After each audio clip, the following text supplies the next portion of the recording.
Yeah, I'm paying great, all dust and fade.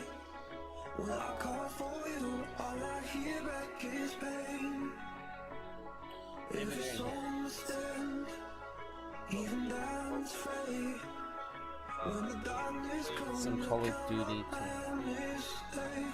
for today. we were the thunder and the lightning, burn fires down from the spark. I would spend it just to watch you twirl. It was us against the world. You were the rain falling on my skin. Yeah, I was dying when you pulled me in. I was your rebel and you were my girl. It was us against the world.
To the ground, you're dragging me.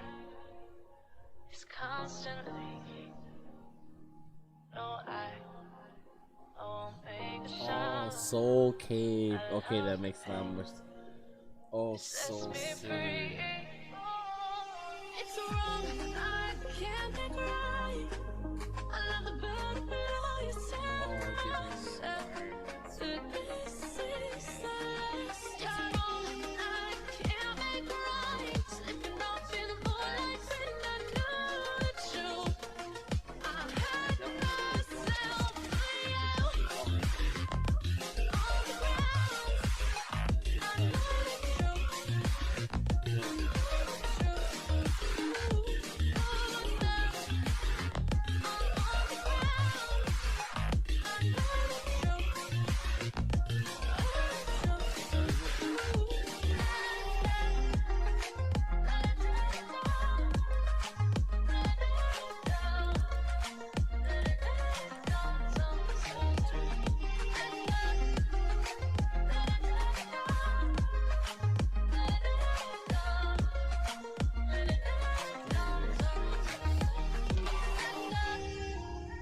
I'm shaking now, cause you say those things, then shut me out.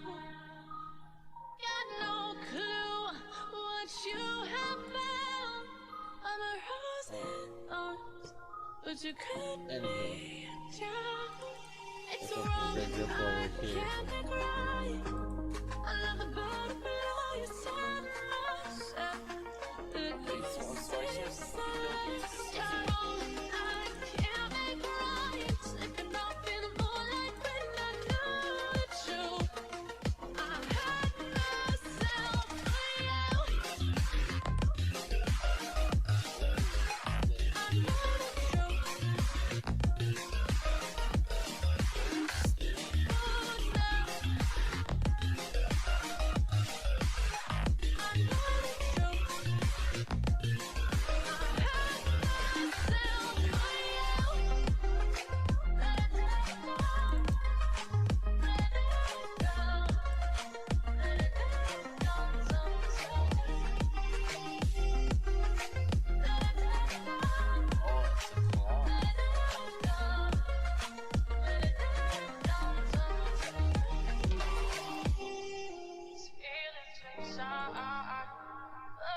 Heard them say our best days pass us by, and most long for a place that they never find. I'm afraid I wake up when I die, and it is too late to climb any mountain. Time is of the essence, the blood running through our core. It's best to not feel sorry when it's over. I will be the greatest that you've ever seen before. Let us say, eternal.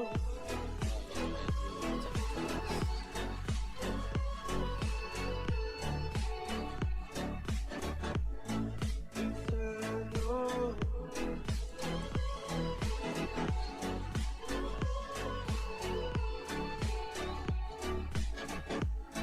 Eternal.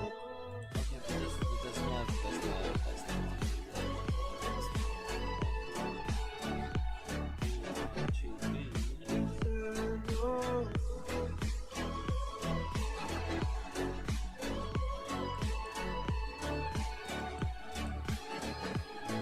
Sometimes I feel that my luck's run out. When things don't go to plan, I kinda lose my mind. I hope it's real, this life comes around. Just keep your faith and so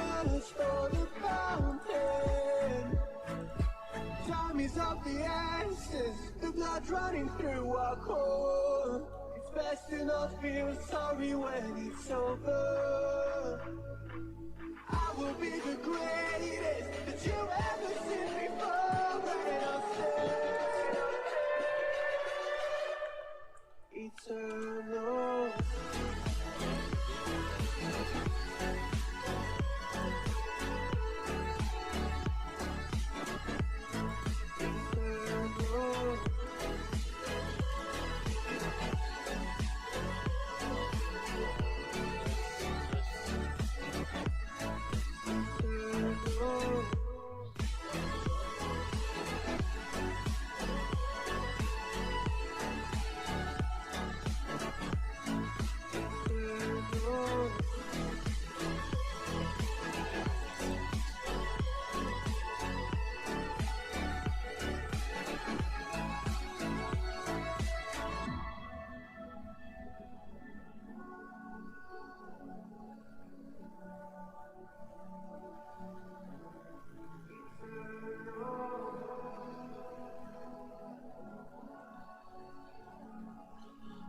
Which one was it?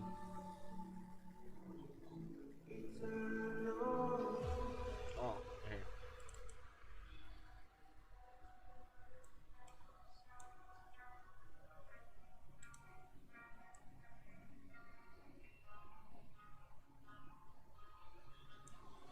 I live my life on the run.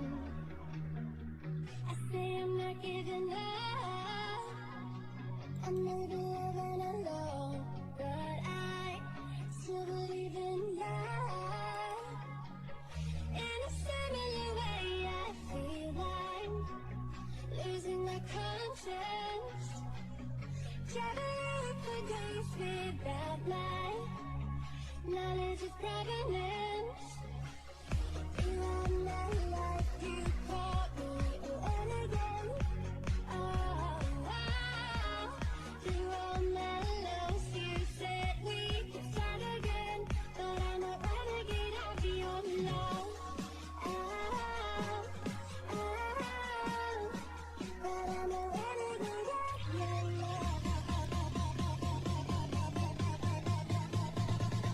But I'm a renegade of your love.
It's been a roller coaster, but you stayed. And now I'm taking over for the day. Cause I can be what you wanna be. And I can feel, but you lie for me. Take me to a place I'm calling for. Open up the doors I'm knocking on.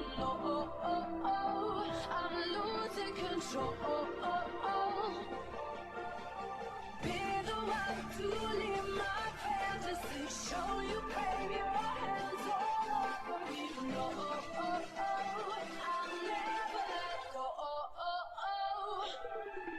'Cause now I'm falling for love. Now I'm falling for love. Now I'm falling for you. Cool. Now I'm falling for love. Now I'm falling for love. Now I'm falling for you. And I'm losing my mind for the days. 'Cause you and I will never fade. And I could be what you wanna be. And I can feel, but you lie for me. Take me to a place I'm calling for. Open up the doors I'm knocking on. No, I'm losing control. Be the one to leave my fantasy. Show you, crave your hands all over me. No, I'll never let go. 'Cause now I'm falling for love. Now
I'm afraid sometimes. I get drunk some nights. I get way too high. I just wanna live it up with you. I know that it might be chance. I know when you've had enough. It's just how I show my love. Yeah, you can live it up with you.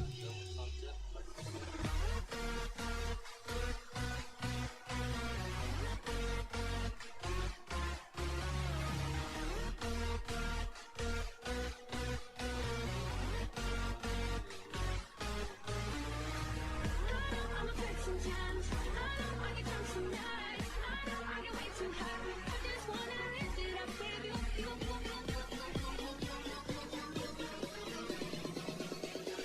Darling, can I live it up with you?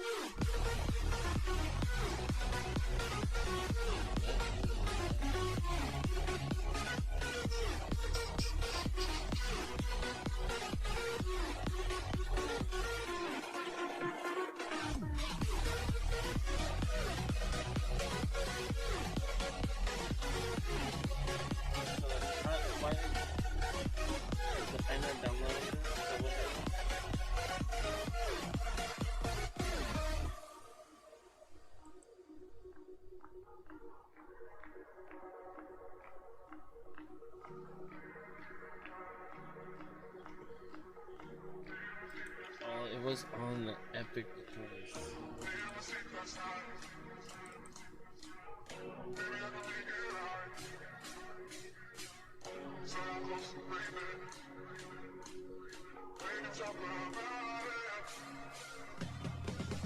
Made a mistake last night. Maybe I can make it right. Say I'm close to baby. We can talk about it. No need to be mad. Great to see your side. Guess I know I'm crazy, crazy. Let's see if we can find the one that we have.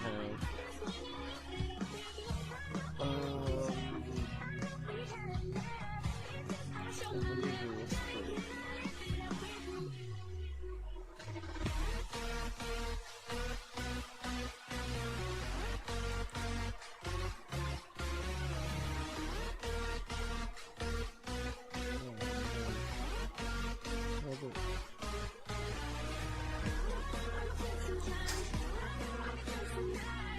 I find it weird when cats sneeze.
Very correct.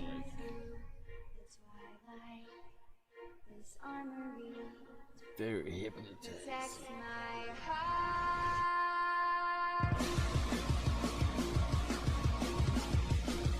It's all super hard like this.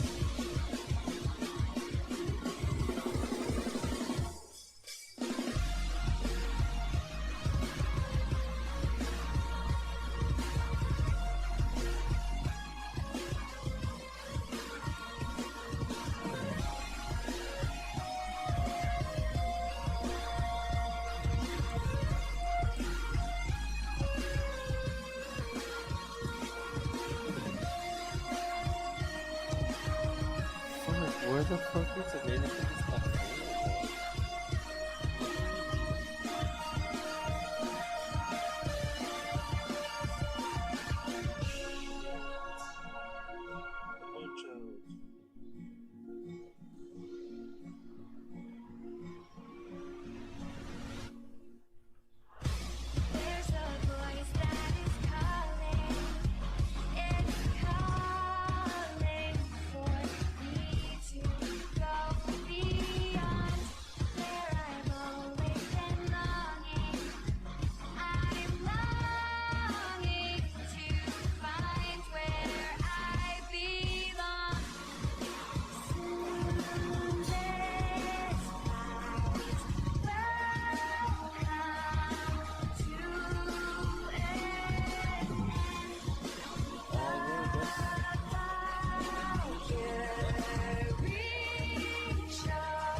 Straight down the wall.